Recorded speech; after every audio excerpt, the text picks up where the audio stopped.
साधारणतः महिला युवती दुष्कर्मर शिकार होइथांती किंतु जड़े युवक को पड़ोसी युवक मिसी जोर जबरदस्त समलिंगी यौन संपर्क भली पावसिक अत्याचार करथिले। एही संगीन अभियोग होइछि कलाहांडी जिला जयपाटना थाना रे। जयपाटनार सुशांत राउत को पुओ छेली चराइबाकू जाइथिबा बेले पड़ोसी 4 जण युवक मिसी जबरदस्त गोड़ हाथ धरी समलिंगी अप्राकृतिक यौन क्रिया करथिले। परे युवक माने सेठारु ताको छाड़ी चली जाइथिले। मुर्मुष अवस्था पीड़ित युवक परिवार लोकंकु जणाइथिले। आंब बगीचारे 4 जण युवक हेले कर्ण, साई, लंबू, सीताराम मिसी घटाइछंती एही अभावनीय कांड। युवक गुरुतर अवस्था जयपाटना गोष्ठी स्वास्थ्य केन्द्र रे भर्ती होइछंती।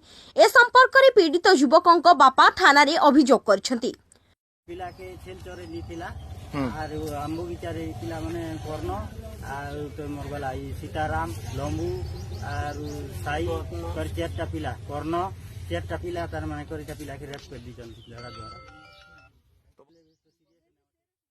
सुरेखा राउत मोर पिला के चल चोरे नाला बाटे गोटे पिला 2टा पिला के हाथ के धरले के गोटे पिला हाथ गोड़ के धरले के आर चिरी कर मेजी बनाले मोर पिला के नुनु पिला के चिपकी देले।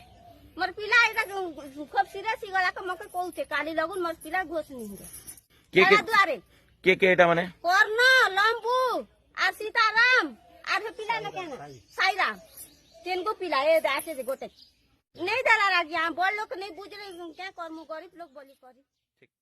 गोटा मुंडा फांडी अधिकारी विरोध रे एभली अप्राकृतिक यौन संपर्क अभियोग रे कलाहांडी रे चर्चित घटना होइथिला।